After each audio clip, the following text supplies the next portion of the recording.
Okay mga amigo, amiga, ito naman ako naglauoy.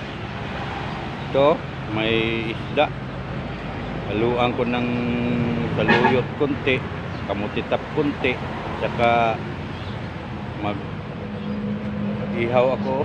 May isa pang isda sa may plato o yun, no? Ihaw ko mamaya, mag-ihaw ako. Yan, o. Hindi naman ingon nga sariwa yung isda na nabili ko, na labas ang tinae. So ito ang lauoy ko naman, o. Naglauoy na lang. May halo ng isda, hindi ko na i-video kanina. So malakas ang apoy. Itong mga gatong ko naman, o. Kita nyo yan, yung gatong ko, mga sariwa pa. Buhay na buhay. At ang apoy tuloy-tuloy. Nag-ano na, lakas ang apoy. So,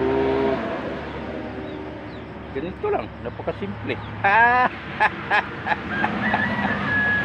Inyong lingkod, Rebron style, oh.